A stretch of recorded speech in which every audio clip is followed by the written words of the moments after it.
Hello दोस्तों, welcome to my YouTube channel. दोस्तों, इस एपिसोड में हम लोग पढ़ेंगे सुश्रुत जी का सूत्र स्थान का चैप्टर नंबर 3 अध्ययन संप्रदानीय अध्याय।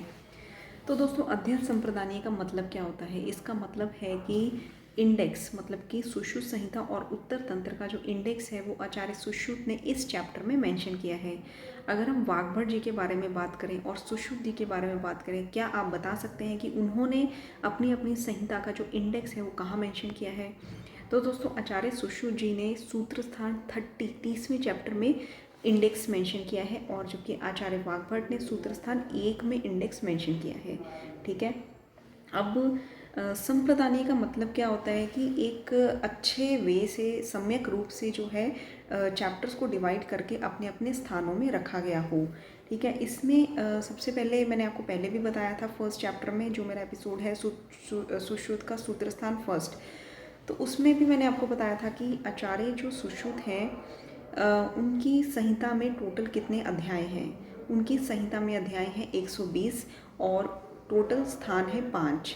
लेकिन अगर हम उत्तर तंत्र को जोड़ दें तो उत्तर तंत्र छठा स्थान माना जाता है, जिसके टोटल जो अध्याय हैं वो है 66। नागार्जुन जी ने उत्तर तंत्र को सुश्रुत संहिता के साथ जोड़ा है। इनका जो टाइम पीरियड है वो 5th AD है। और चंद्रट जी, जिन्होंने पाठ शुद्धि की है, मतलब कि ग्रामेटिकल एरर्स को ठीक किया है, तो उनका टाइम पीरियड है 10th AD। ठीक है। सूत्र स्थान में 46 अध्याय हैं। निदान स्थान में 16 अध्याय हैं। ठीक है। उसके बाद आ जाता है शरीर स्थान, उसमें 10 अध्याय हैं। एंड चिकित्सा स्थान में आपको मिलेंगे 40 अध्याय, और कल्प स्थान में 8 अध्याय। एंड इसके पश्चात उत्तर तंत्र में 66 अध्याय। तो मैं रिपीट कर देती हूँ। सूत्र स्थान में 46 अध्याय है, निदान में 16, शारीर में 10 और कल्प में 8 अध्याय, एंड चिकित्सा स्थान में 40 अध्याय। एंड पश्चात में जो उत्तर तंत्र आता है उसमें 66 अध्याय हैं। ठीक है। मैं जस्ट आपको फर्स्ट और लास्ट अध्याय का नाम बता देती हूँ सभी स्थानों के, क्योंकि सारे जो चैप्टर्स के नाम याद रखना सभी स्थानों के वो पॉसिबल नहीं है। याद भी रखने की कोशिश करेंगे तो एग्ज़ाम तक आते आते भूल जाएगा, जस्ट वेस्टेज ऑफ टाइम होगा। तो सूत्र स्थान का जो पहला अध्याय है वो हम पढ़ चुके हैं, वेद उत्पत्ति अध्याय। एंड लास्ट जो अध्याय है दैट इज़ अन्नपान विधि अध्याय, जो 46वां अध्याय है। एंड इसके बाद इसके बाद आ जाता है निदान स्थान। देखिए, निदान स्थान में जो पहला अध्याय है वो है वात व्याधि, इसका नाम है। और लास्ट जो अध्याय है 16वां अध्याय, दैट इज़ मुख रोग। ठीक है। देखिए, वैसे तो अगर देखा जाए तो शलाक्य तंत्र है उसका जो आचार्य सुश्रुत ने डिस्क्रिप्शन दिया है वो है उत्तर तंत्र में। ठीक है। Specially first two 1 to 26 chapters में शलाक्य तंत्र का ENT का डिस्क्रिप्शन दिया है। लेकिन अगर हम देखें तो इसका जो वर्णन कुछ हद तक हमें निदान स्थान में भी मिलता है। कहने का मतलब है कि शलाक्य 1 to 26 इन उत्तर तंत्र, और स्पेशली जो मुख रोगों का वर्णन है वो हमें निदान स्थान में मिलता है। और ये सुश्रुत जी के चिकित्सा स्थान के 22वें चैप्टर में भी हमें मुख रोग का वर्णन मिलता है। जस्ट आपको इतनी नॉलेज होनी चाहिए ताकि आप जो इसके रिलेटेड मेन क्वेश्चंस है उसको सही से टिक मार्क कर सकें। ठीक है। और इसके बाद आ जाता है शरीर स्थान। ठीक है।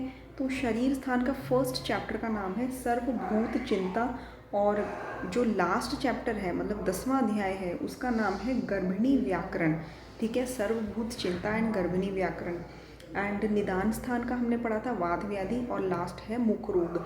जबकि सूत्र स्थान का हमने पढ़ा था वेद उत्पत्ति, एंड लास्ट इज अन्नपान विधि। इसके बाद आ जाता है आपका चिकित्सा स्थान। ठीक है। चिकित्सा स्थान टोटल जो चैप्टर्स हैं वो कितने हैं? 40, जिसमें फर्स्ट चैप्टर का नाम है द्विवर्णीय, और लास्ट चैप्टर का नाम है धूम नस्य कवल ग्रह। ठीक है। द्विवर्णीय एंड धूम नस्य कवल ग्रह। अब चिकित्सा के पर्याय क्या हैं? आचार्य सुश्रुत ने चिकित्सा के 4 पर्याय बताए हैं, वाग्भट जी ने 8 पर्याय बताए हैं, चरक जी ने 9 पर्याय बताए हैं। आइए देखते हैं क्या क्या पर्याय हैं। प्रायश्चित, प्रशमनम, चिकित्सा, शांति कर्म। प्रायश्चित, प्रशमनम, चिकित्सा, शांति कर्म, ये 4 पर्याय आचार्य सुश्रुत जी ने बताए हैं। चरक जी ने कौन से बताए हैं? चिकित्सतम, व्याधिहरम। ये रख रख के पूछते हैं कि ये पर्याय किसका है और किसने कहा है। तो चिकित्सतम, व्याधिहरम, पथ्यम, साधनम, औषधम, प्रायश्चितम, प्रशमनम, प्रकृति स्थापनम, हितम, विद्या भेषजम, ये आचार्य चरक ने 9 पर्याय बताए हैं। ठीक है, क्वेश्चन भी आया हुआ है कि पथ्यम ये किसका पर्याय है, तो ये चिकित्सा का पर्याय है जो आचार्य चरक ने बताया है। और अगर हम देखें कि चिकित्सा की जो डेफिनेशन है वो कहाँ कहाँ दी गई है, चरक संहिता में और सुश्रुत संहिता में। आदर्श चिकित्सा की डेफिनेशन कहाँ कहाँ दी गई है, चरक संहिता में और सुश्रुत संहिता में। तो चलिए देखते हैं। इसमें सबसे पहले बताया गया है कि जो चरक सूत्र 16 में और चरक सूत्र 9 में, ये 2 जगह जो है चिकित्सा की डेफिनेशन आचार्य चरक ने बताई है। या भी क्रिया भी जायन्ते शरीरे धातव समा सा चिकित्सा विकाराणाम कर्म तद्विभिषजा स्मृतम। ये है चरक सूत्र 16 की चिकित्सा की परिभाषा। ठीक है, ऐसी क्रिया जिसके द्वारा शरीर की धातुएं सम अवस्था में आ जाएं, उस क्रिया को चिकित्सा कहते हैं। ठीक है, और जो चरक सूत्र 9 में चिकित्सा की परिभाषा बताई गई है वो इस तरह से है। चतुर्ण भिषक आदि नाम शस्ता नाम धातु वैकृते प्रवृत्तिर धातु साम्यार्था चिकित्सते अभिधीयते। मतलब कि जो चिकित्सा के चतुष्पाद होते हैं उनके द्वारा विकृत धातु को साम्य अवस्था में लाना चिकित्सा कहलाता है। एंड इसके बाद है, ये तो हमने पढ़ ली चरक सूत्र 16 और चरक सूत्र 9 की। ठीक है, या भी क्रिया भी जानते, थोड़ा सा आपको पूरा श्लोक नहीं याद रखना, इसका थोड़ा सा स्टार्टिंग आप याद रख लीजिए। ठीक है, कि या भी क्रिया भी जानते, तो ये सूत्र 16 से है चरक के। और जो चतुर्नाम जिसमें चिकित्सा के चतुष्पाद के बारे में बताया गया हो, चतुर्नाम भिषक आदि नाम, ठीक है, ये चरक सूत्र 9 से है। और इसके बाद नेक्स्ट जो परिभाषा है वो है सुश्रुत जी के उत्तर तंत्र 1 में से। ठीक है, संक्षेपतः क्रिया योगो निदान परिवर्जनम। ठीक है, मतलब संक्षेप में ऐसी क्रिया जो निदान के परिवर्जन में हेल्प करे, दैट इज कॉल्ड चिकित्सा, सुश्रुत जी के उत्तर तंत्र 1 में से। अब आ जाता है आदर्श चिकित्सा। देखिए, आदर्श चिकित्सा का सबसे पहले रेफरेंस कहाँ कहाँ आपको मिलता है, आपको ये याद रखना है। सुश्रुत जी ने इसका रेफरेंस दिया है सूत्र 35 में, चरक जी ने सूत्र 8 में, वाग्भट जी ने सूत्र 13 में। तो सबने सूत्र स्थान में ही इसका रेफरेंस दिया है। सुश्रुत जी का 35, वाग्भट जी का 13 एंड चरक जी का 8। आदर्श चिकित्सा होती क्या है? देखिए, आदर्श चिकित्सा का मतलब ये होता है कि जब हमारे पास कोई पेशेंट आता है तो अपना एक रोग लेकर आता है, तो हम उसको इस तरह से चिकित्सा दें कि उसका वो रोग जो है ठीक हो जाए। कोई ऐसी चिकित्सा ना दे दें जिससे उसका वो जो रोग तो ठीक हो जाए लेकिन अन्य 4 रोग और उसे हो जाए हमारी चिकित्सा के कारण। ठीक है, तो इस तरह से हम इस चिकित्सा को आदर्श चिकित्सा कहते हैं। आदर्श चिकित्सा का सुश्रुत सूत्र 35 में जो श्लोक है वो इस तरह से है, या उदीर्ण शमयंती ना अन्य व्याधि करोति च सा क्रिया ना तो या व्याधि हर्त्यन्यम उदीर्यते। मतलब कि जो उदीर्ण व्याधि है उसका शमन करना, कोई अन्य व्याधि को उत्पन्न ना करना, दैट इज़ कॉल्ड आदर्श चिकित्सा। इसके बाद हम आ जाते हैं उत्तर तंत्र पे। दोस्तों, उत्तर तंत्र जो है वो 6ठा स्थान कहा गया है और इसमें 66 अध्याय हैं। इन अध्यायों को कैसे डिवाइड किया गया है आइए देखते हैं। और उत्तर तंत्र क्यों बनाया गया ये भी आपको जानना ज़रूरी है। देखिए, जो व्रण होते हैं उसमें कॉम्प्लिकेशंस, जब उसमें सेप्सिस हो जाता है, उसको ठीक से ट्रीट ना किया गया हो या ट्रीटमेंट इग्नोर किया गया हो, तो उसमें सेप्सिस वगैरह होने के कारण ज्वर आदि जो कॉम्प्लिकेशंस होते थे उनका विचार करने के लिए उत्तर तंत्र बनाया गया था। इसके जो प्रारंभिक अध्याय हैं उसको औपद्रविक अध्याय कहते हैं। ठीक है, जो पहला अध्याय है दैट इज़ कॉल्ड औपद्रविक अध्याय। एंड उत्तर तंत्र में सबसे पहले 1 to 26 चैप्टर्स में शलाक्य तंत्र का वर्णन किया गया है। और इसमें भी अगर आप देखें तो 1 to 19 चैप्टर्स जो है वो नेत्र रोग पर है। 20 and 21 चैप्टर जो है वो कर्ण रोग पर। फिर आ जाता है 22 to 24 चैप्टर, ये 3 चैप्टर है नासा रोग पर। ठीक है, एंड 25 and 26 चैप्टर लास्ट में आ जाते हैं शिरो रोग पर। 27 to 38, ठीक है, ये अध्याय जो है इसमें कौमार तंत्र का वर्णन किया गया है। 27 to 38 कौमार तंत्र और 27 to 37 जिसमें बाल ग्रह पे बताया गया है और 38th चैप्टर में गायनी कवर की गई है। गायनी की कोई अलग से ब्रांच नहीं है आयुर्वेद में, तो 38 में योनि व्यापद का वर्णन किया है। 39 to 59 काय चिकित्सा, जिसमें पहला चैप्टर है ज्वर एंड लास्ट वाला चैप्टर है मूत्रकृच, ठीक है। और 60, 61, 62 इसमें 3 अध्याय आ जाते हैं भूत विद्या पर, ठीक है। और वो 3 अध्याय का नाम क्या है? अमानुष, उपसर्ग, प्रतिषेध, अपस्मार, प्रतिषेध, उन्माद, प्रतिषेध, ठीक है। अमानुष, उपसर्ग, प्रतिषेध, अपस्मार एंड उन्माद। इसके बाद आ जाता है तंत्र भूषण। तंत्र भूषण में 4 चैप्टर्स हैं, 63, 64, 65 एंड 66, जिसको हम RSTD के नाम से भी याद कर सकते हैं। मतलब पहला चैप्टर जो 63 चैप्टर है वो है रस भेद विकल्प, S से स्वस्थवृत, T से तंत्र युक्ति एंड D से दोष भेद विकल्प। क्योंकि ये जो लास्ट में मैंने 4 चैप्टर्स बताए हैं RSTD वाले, तंत्र भूषण ये एज अ सब्जेक्ट जो है इसमें नहीं इंक्लूड किया जाता उत्तर तंत्र में। तो इसमें टोटल 4 सब्जेक्ट्स ही होते हैं उत्तर तंत्र में, शलाक्य तंत्र, कौमार तंत्र, काय चिकित्सा एंड भूत विद्या, ठीक है। इसके बाद जो नेक्स्ट आचार्य ने बताया है वो ये है कि जिस वैद्य को जो है प्रैक्टिकल वर्क और थ्योरेटिकल वर्क दोनों का ज्ञान हो वही उत्तम वैद्य होता है। इसके लिए शब्द जो यूज़ किया गया है वो है उभयज्ञो ही भिषक राजाहो भवति। मतलब कि जो राजा का वैद्य कहलाने के लायक होता है वो वही है जिसको प्रैक्टिकल वर्क और थ्योरेटिकल वर्क दोनों आता हो। जो केवल शास्त्र का ज्ञाता हो और जिसको प्रैक्टिकल वर्क ना आता हो वो पेशेंट को अपने सामने देखकर ऐसे ही घबरा जाता है जैसे युद्ध में वो घबरा जाता है, ठीक है।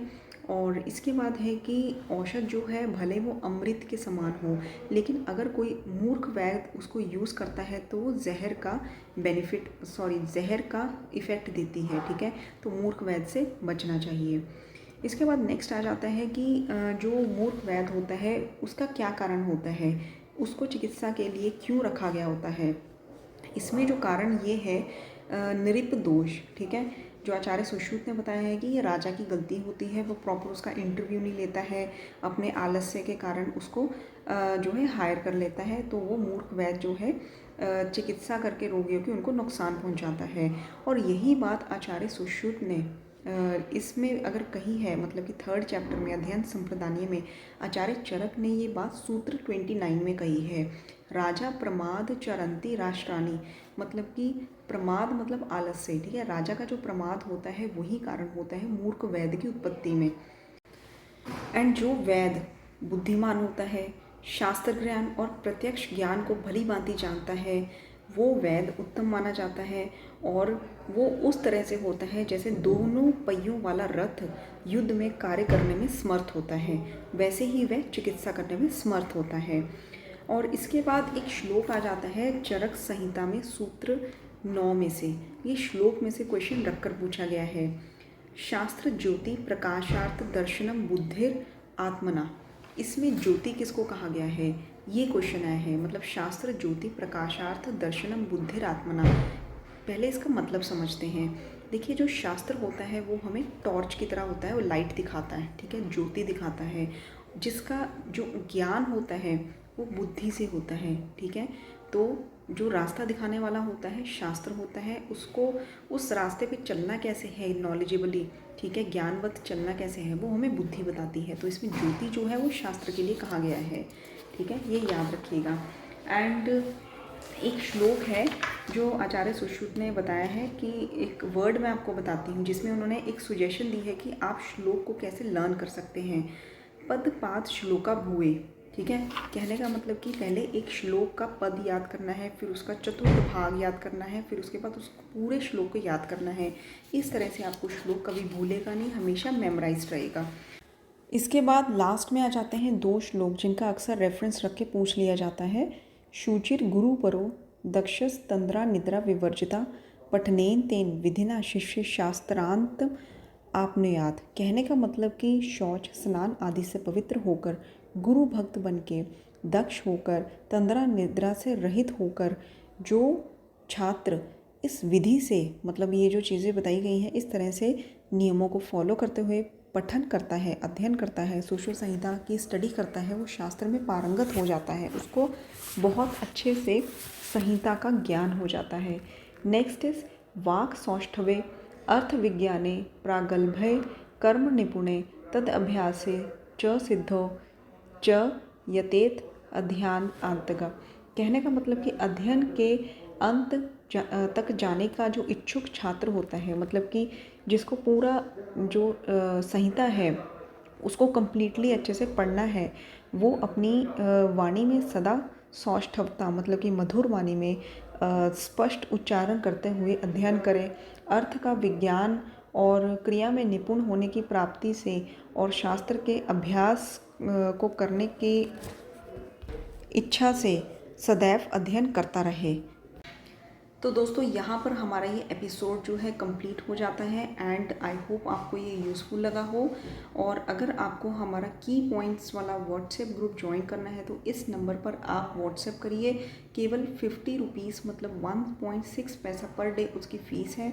इस व्हाट्सएप ग्रुप में हम लोग क्या करते हैं कि डेली 4 की पॉइंट्स अपडेट करते हैं और जो कि चैप्टर वाइज होता है। और वो की पॉइंट्स मतलब कि जो उस चैप्टर का सबसे इम्पॉर्टेंट पार्ट होता है, जो कई बार एग्ज़ाम में ऑलरेडी आ चुका है, वो अपडेट करते हैं ताकि आप अपनी रेगुलर तैयारी के साथ साथ वो की पॉइंट्स डेली 1 से 1.5 मिनट में पढ़ लें और आपको मेमोराइज हो जाएं। और इसके साथ साथ हम लोग मंथली टेस्ट भी लेते हैं ताकि आप रेगुलरली उन की पॉइंट्स को पढ़ते रहें एंड एग्ज़ाम के अंत तक आते आते आपको 80% जो इम्पॉर्टेंट पार्ट है सिलेबस का वो अच्छे से याद हो जाए।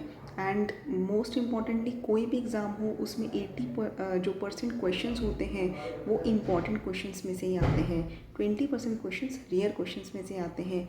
80% अगर इम्पॉर्टेंट पार्ट याद रखेंगे तो आपका सिलेक्शन पक्का हो जाएगा। धन्यवाद।